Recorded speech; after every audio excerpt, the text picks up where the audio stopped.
Mukama waffe yeebazibwe. Nkwaniriza nnyo nate mu part 2 eya bubaka obwa 2023.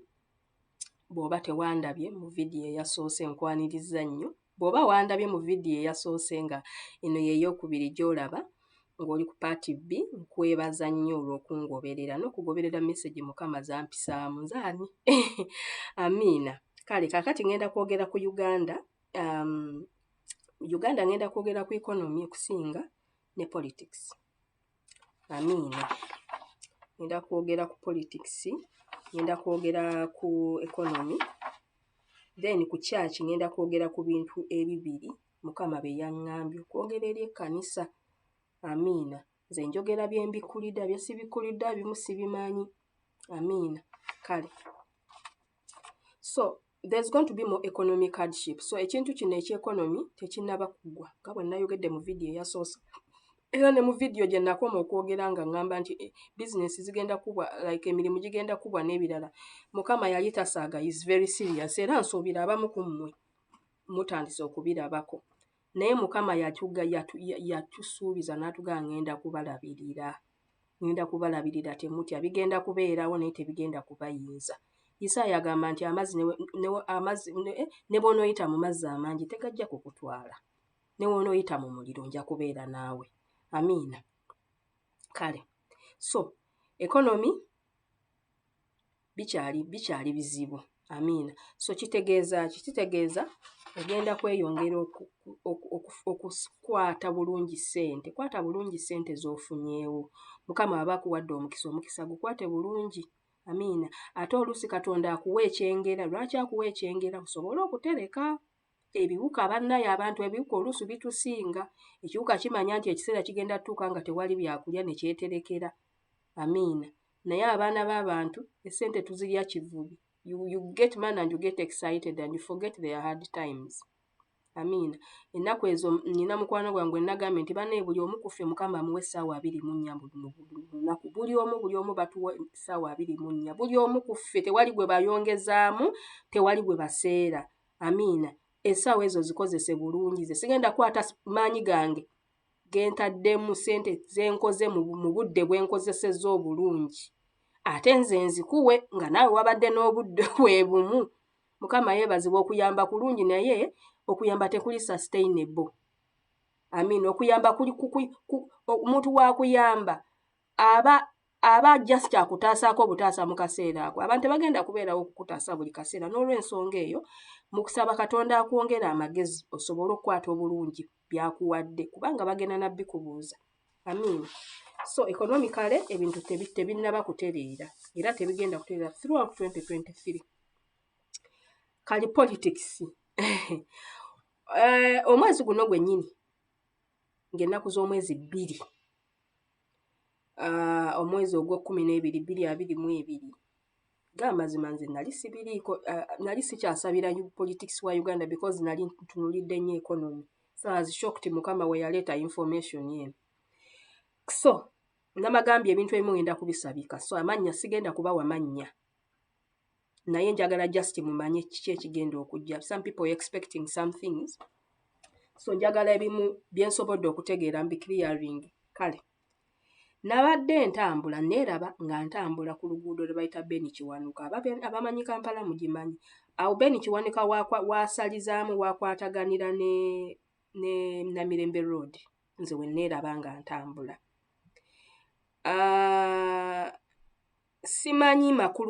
Simanyi lwaki nali ku luguudo lwo specifically ate era lwaki nali Kampala. I'm not sure.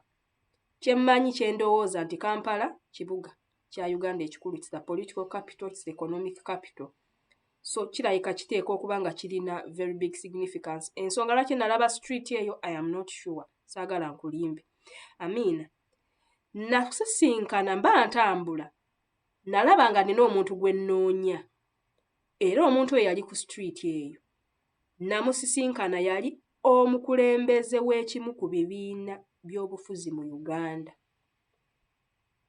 Ngenda kukinnyonnyola. Ekibiina kino kito. Like tekibaddeewo bbanga ddene nti myaka mingi. So, si NRM. Amiina. omukulembeze ono namusisinkana ng'ayambadde bulungi, yali ayambadde essuuti, wali budde bwa misana ng'ayambadde essuuti ng'ali excited, andabikira yalina either kyasuubira oba gy'agenda. Amiina. Namusisinkana yali ayimiridde nga ku mukono gwe ogwa kkono left kuliko omwami spokesperson w'ekibiina kye, ku mukono ogwa ddyo right nga kuliko secretary general w'ekibiina ekyo. Nze nsuubira ensonga lwaki Mukama yalaze ekintu kino nti yabadde alaga political party n'obukulembeze bwayo obw'oku ntikko. Yabadde, that's why he brought these 3 men mu maaso gange. Amiina. Baabadde bambadde bulungi nga basanyuse nnyo, era bwe yandabye n'ansanyukira n'aŋŋamba weebale kujja. Naye ommanyi, kwegamba yabadde tamanyi nti mmumanyi. Kati ne mmugamba ssebo nkumanyi bulungi, manyi ekibiina ky'okulira, manyi ebintu by'okola, manyi n'abukulembeze bwo. N'aŋŋamba sha, in fact yeno statement gye yaŋŋambye, mubeere eyo nga temutumanyi, bw'atyo bwe yaŋŋambye. Ne mmugamba nti mmanyi gwani ne biki by'okola. Era omwami yabadde amuyimiridde gwempise, yabadde ayimiridde ku mukono gwe gwa left. Namugambye gwe gundi, nayogedde amannya ge gonna 3. Nemugamba gwe gundi, ono ayimiridde ku left yo ye gundi, era ye spokesperson w'ekibiina kyo, era MP wa nenjogera ekitundu kyakiikira mu paalamenti. Kati ku side ye ya right omusajja eyabaddewo secretary general, ye yabadde atudde ku kipavement, kyabadde nga kipavement ng'atudde, oba yabadde akooye simanyi, yabadde ye atudde. Bwe yandabye n'ayimirira n'ajja, ne tubeerawo abantu 4, 3 abasajja abaami ababadde abakulira ekibiina ekyo mu kiseera kino, nange. Ne mugamba gwe gundi era gwe secretary general w'ekibiina. Kati bwe baategedde nti mbategedde, they were like excited because they're expecting a message from me. Amiina.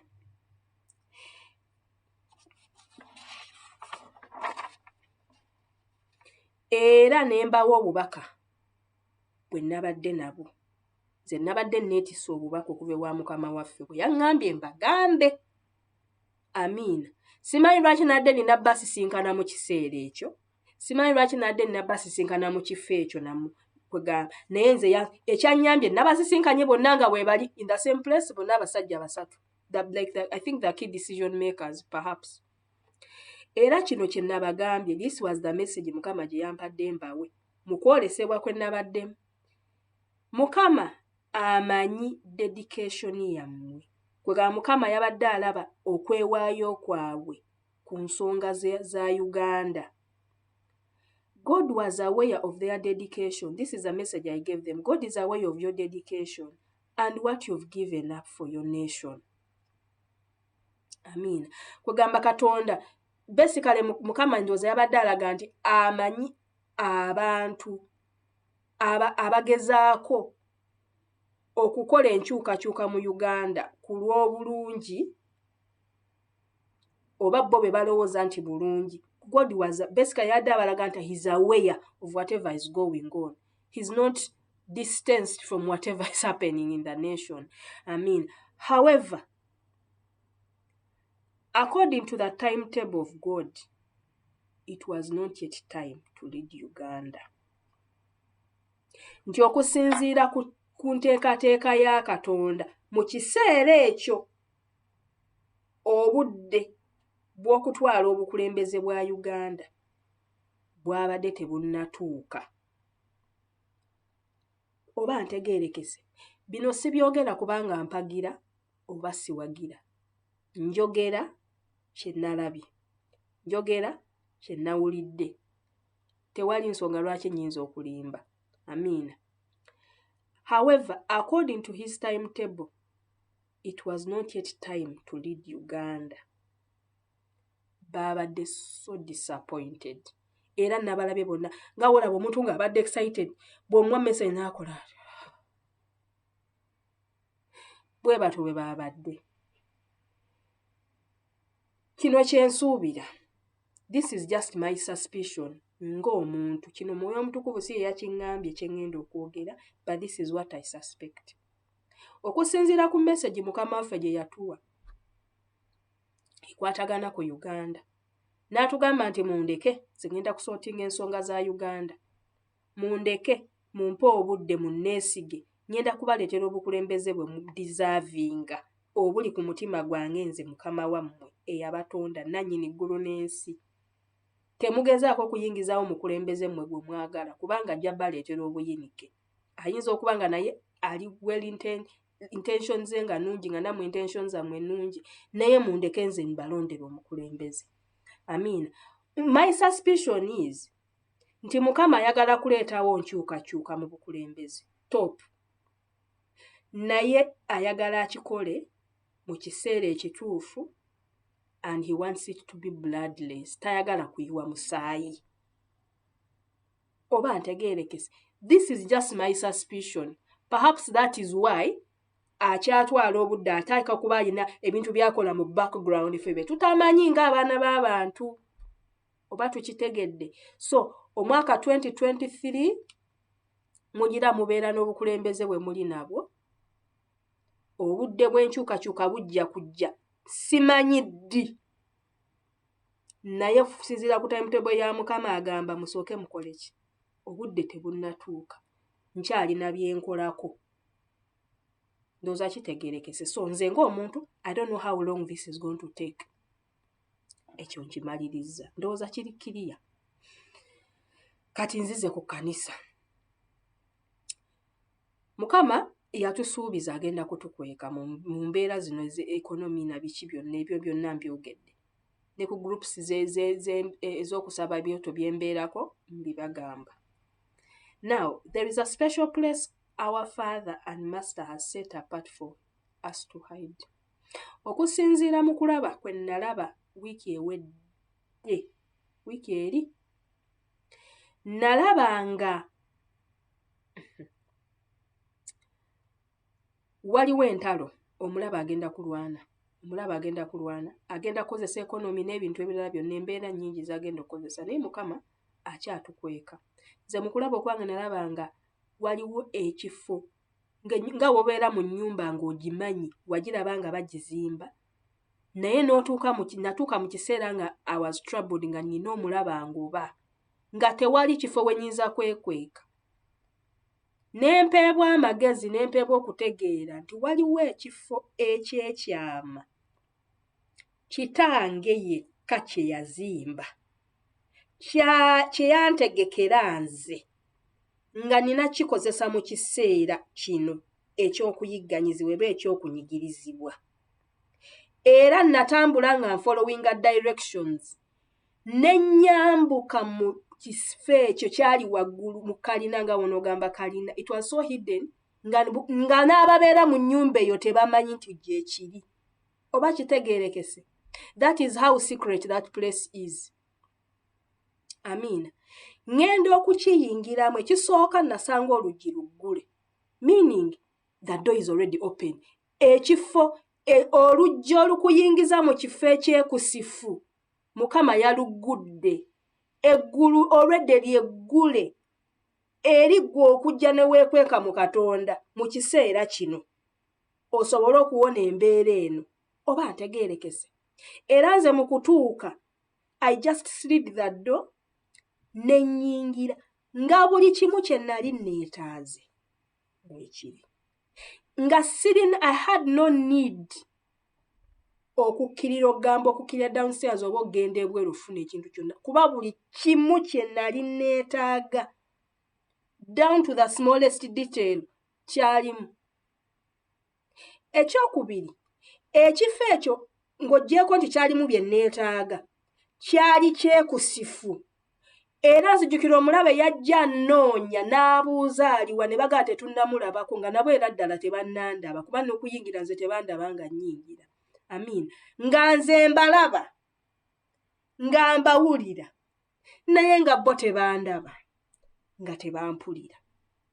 Kitegeeza ki? it's going to be ekifo mu Katonda. It is a vantage point nti ogenda kubeera waggulu w'embeera eyo ng'olaba bulabi mulabewo ng'akunoonya, ng'omulaba bulabi ng'afuba, ng'omulaba bulabi ng'apanga, naye ng'akuli oli wala naye. Oba kitegeerekese nga bw'olaba Abayisirayiri bwe baawulira Abamisiri nga bakaaba olw'abaana baabwe ababereberye abaali bafudde, naye nga bo Mukama abakwese. Kyekifo Mukama kyagenda okuteekamu ekkanisa omwaka guno ogujja 2023. Bw'oba oli mugezi ng'ompulidde nga bwe nsuubira, oluggi Mukama aluggudde, eggulu liggule, tandika okusaba essaala ekuyingiza mu kifo ekyo, kubanga Katonda tasobola kuteekerateekera kifo nga tokyetaaga. Mukama yeebazibwe. Bw'onoosoma, guno si gwe mulundi ogusookse ekintu kino okubeerawo. Bw'onoosoma mu kitabo kya Genesis, olubereberye essula eya 46 n'eya 47, Yakobo agenda, Isirayiri oba Yakobo agenda wa? E Misiri. Naye mu ssula ya 43 mu ssula ya 46 olunyiriri lwokusatu, Yakobo Bayibuli egamba Yakobo awaayo ssaddaaka eri Mukama. Mukama n'ayogera naye n'amugamba nti serengeta genda e Misiri, ngenda kulabirira gwe n'ennyumba yo, ngenda kufuula eggwanga eddene. Amiina.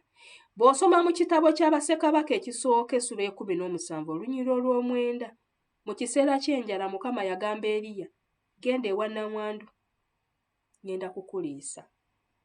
Amiina. So si gwe mundi ogusoose Katonda okukweka abantu mu kiseera ekizibu. So guno omulanga ngukukubira. Bayibuli egamba mu Zabbuli essula ya 37 olunyiriri olwa 25 lugamba bwe luti nti nali muto, kaakano nkaddiye, naye sirabanga mutuukirivu ng'alekeddwa. Nali muto, kaakano nkaddiye, ategeeza ki? Nti mmaze ebiro bingi soogera nga mwana muto, ndabyeko, sirabangayo mutuukirivu ng'alekeddwa, newaakubadde ezzadde lye nga basaba emmere. Kitegeeza ki? Omutuukirivu yekka yagenda okukuumibwa n'ennyumba ye. Kitegeeza gwe omuzadde obutuukirivu bw'okola bugenda kubikkako n'abaana bo. Mukama yeeteeseteese ekifo, yakiteekateeka dda, nkugambye mu sizoni eno eggulu liggule. I don't know for how long. Eggulu liggule, ogenda kukwekebwa, ekifo kyateekebwateekebwa, nze nakirabako n'amaaso gange nze. Amiina. Era n'enkwekebwa. Kaakati naawe ogenda kunoonya Katonda omugabe, Mukama nkweka mu kifo kiri kye wasuubiza ky'ogenda otukwekamu mu 2023. Nkweka emitawaana egijja ate ngabirira nze n'ennyumba yange, ate mu kiseera kino osigale ng'ontuukiriza. Amiina. So kiba kitegeeza ki? Nti gwe okutuuka mu kifo kino ogenda kwetaaga eddoboozi lya Mukama.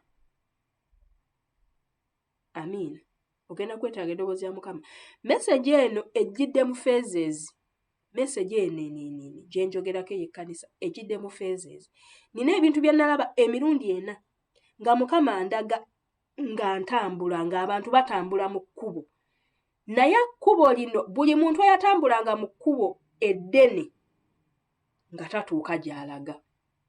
Buli muntu eyatambulanga mu kakubo akatono akafunda ng'atuuka gy'alaga. Ekyo kimu.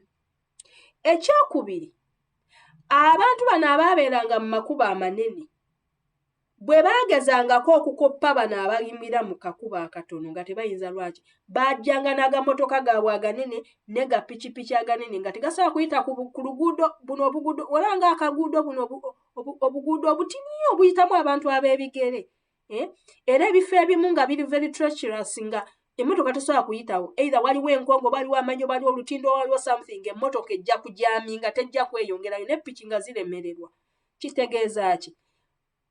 Ogenda kuvaako ku kkubo ly'omanyi ggwe n'amagezi go eriri gazetted.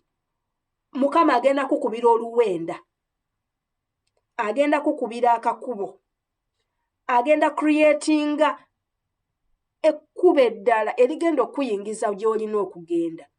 Naye olina okuwulira eddoboozi. Era nze mu kutambula natambulanga ngoberera ddoboozi, kubanga jjukira amakubo mangi, osobola okutuuka awantu n'osanga amakubo nga 8 nga gonna gafaanagana, gonna bagenda mu directions anjawulo tekuli kipande.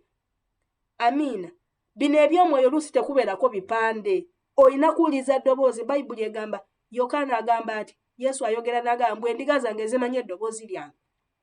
So ino ye season ey'okupracticinga bye tubadde tusoma bye tubadde tustudying okuwuliza eddoboozi lya Katonda.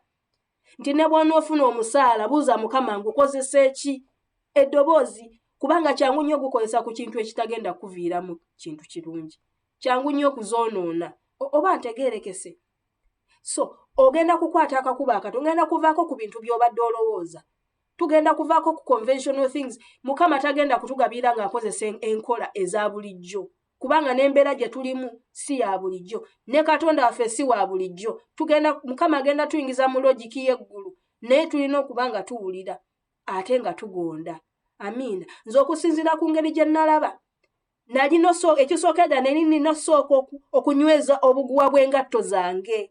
Omusajja yaŋŋamba yaŋŋamba engatto zo zigenda kuva mu bigere. Tojja kusobola kutuuka gy'olaga lwaki. Ekkubo lyalimu ebitosi lirimu ebinjali byali bbi nnyo naye ng'ate mwe nina okuyita. Ate ng'oluusi bw'oba otuuseewo ng'olaba ekkubo libuze. Okubula kyentegeeza nga tokyalaba kkubo. Naye ate nga weeriri. Kati nga kitegeeza olina kuwulira ddoboozi ne ligamba kati yita bw'oti. Tambula mita bw'eziti mu direction bw'eti ogende bw'oti. Oba ntegeerekese. Kati ogenda kwata engatto zo zinyweze. Kubanga luno olugendo lwe tugendamu si lwangu naye lusoboka. Wano we tulina okuyita. Amiina. Tekyalibadde kirungi kulemererwa kusindika mwana ng'ekiseera ekizaala omwana kikoze eki nga kituuse. Mukama waffe yeebazibwe. So bino ebintu ebigenda kubeera bya seeyeeya mugenda kubeeramu ebizibu. Naye Mukama waffe atusuubizza ekisooka agenda kutukweka ekifo olwedde weekiri. Ekyokubiri olina okuwuliza eddoboozi. Amiina. Era mu kubuuza neebuuza mu message ennya Mukama ze yampa neebuuza lwaki sisobola kuvugawo buvuzi. Olunaku olwo lwennyini ekiro ekyo nanziramu. Yandaga nga ngezezzaako okuyita mu kkubo eryettono n'emmotoka. Tetwavugako na mita nnyingi n'ejaaminga nga tesobola kuyitawo nga ne bw'oba oyagala. Era twafuluma ne tutambuzaawo ebigere buli omu ng'atambuza bigere lwaki. Kubanga ekiseera tekyali kyakuyita ku luguudo lunene. Oluguudo lunene lwali terugenda tutuusa gye tulaga. Amiina. Mukama ayogera ku kakuba akafunda bannange. Amiina. Nyweza obuguwa bw'engatto zo kubanga olugendo si lwangu. Ogenda kunyweza ki obuguwa bw'engatto zo. Nagamba ebintu ebimu bino ngenda byogera nga mu ngero. Amiina. Mu luguudo luno mu jjani eno mu mwaka guno ogujja wagenda kubeerawo nnyo obukuumi bwa Katonda nnyo at different points. So in case you run into any kind of trouble, obukuumi weebuli yita Mukama, obukuumi weebuli, it's already stationed there for you. Byenjogerako nabirabyeko, so nze nkugamba bugambi obeera aware omanye what to do when you get in situations like that. There is a special place ekyo kyonna kyogeddeko. Ngenda ku describing ekifo kino kye nalabye. Ekisookera ddala kifo kya waggulu, it's an upper room. Ekyokubiri, you do not know it, but it is there. It was prepared for such a time as this. Katonda tasobola kusalawo kukweka okujjako nga waliwo ensonga lwaki akukweka. It is safe from the enemy. It is at a vantage point. You can see them, but they cannot see you. You can hear them, but they cannot hear you. It is already open for you. Mukama waffe yeebazibwe. Maliriza, this is related to the economy as well. Weeyongera okusevinga mu kiseera kino. Nkimanyi kizibu okusevinga nga already ensawo nfunda ng'ebintu byeyongedde ebbeeyi. Weeyongera okusevinga. Continue saving as much as you can. Nga bwe nkugambye, economy tegenda kuimprovinga kati. Tukyali mu kiseera kizibu. Amiina, do not spend unnecessarily. Have priorities and stick to them. Bw'oba olina engeri gy'obudgetinze okukola ekintu, stick to it. So ekisooka n'ofuna priorities. Bino mmanyi obimanya, I'm just reminding you. So yawula biki bye weetaaga n'ebyoyagala obwagazi. Byawukana. Waliwo ebintu ebyetaago n'ebyoyagala obwagazi. So byawule ospendinge ku bintu bye weetaaga okuspendingako. This will help you to have a soft landing in case you run into a hard situation. Ekigambo kino soft landing Mukama yakikozesezza ng'ayogera nange, kyobalaba nange nkitaddemu. Soft landing kitegeeza nti singa ofuna omutawaana gwonna nga weetaaga ssente nnyingi, nga weetaaga income oba weetaaga financial help nga nnyingi, kijja kukuyambako okubeera nga tokosebwa nnyo olwedde kubanga obeera osevinze. Amiina. Ndowooza byebyo. So, mu summary, ka nsummarizing video eno. Ekisookera ddala, Mukama ayogedde naffe ku ekonomi ya Uganda era n'atugamba tweyongere okusevinga. Amiina. Bottom line, Mukama ali mu control bannaye. God is in control of these things. Tobeerawo ne weeraliikira bannaye teri kirungi kyonna kijja mu mwaka gujja. Mukama ali mu control, that is the best thing. Amiina. Ekyokubiri nkubuulidde ekigendo politics. Njogedde ku politics, njogedde ne ku church nti Ekkanisa erina ekifo ekikusifu Mukama kyatuteekedde kye tugenda okukozesa okwekwekamu. Ebyawandiikibwa mbikuwadde nkuwadde Genesis 46 ne 47, 1 Kings 17:9 ne Psalm 37:25. Era nsuubira nti Psalm 37:25 eno gyandibadde kyawandiikibwa ky'okozesa ennyo mu kusaba. Nali muto kaakano nkaddiye naye sirabanga mutuukirivu ng'alekeddwa newaakubadde ezzadde lye nga basaba emmere. So Mukama akumpeera ennyo omukisa, nkwagaliza 2023 gubeere omwaka gwo ogw'obuwanguzi. Weeyongere okusemberera Mukama. Bw'oba osobola nga bwe nsuubira, Bayibuli gisome from cover to cover starting 1st January. Amiina. 1st January ffe twagisomye omwaka guno oguwedde, abamu baagisomye ne bagiddanamu emirundi 2 mu mwaka. Amiina. Just 5 chapters. Osoma chapters 5 buli lunaku. Tekitegeeza nti you don't study other books, naye ekyo ffe kye tukola as a group. Amiina. So bw'oba osobola otwegattako starting January 1st, chapter 5. Osobola n'osoma different versions. Amiina. Okusobola okwongera okutegeera ekigambo kya Katonda. Katonda tayogera outside of his word. Ne message zino nga bw'oziraba ze nkuwadde. Ebintu bino byonna byawandiikibwa ne one or the other. So, nkwebaza nnyo olw'okumpuliza n'olw'okungoberera. Mukama akumpeere nnyo omukisa. Bye bye.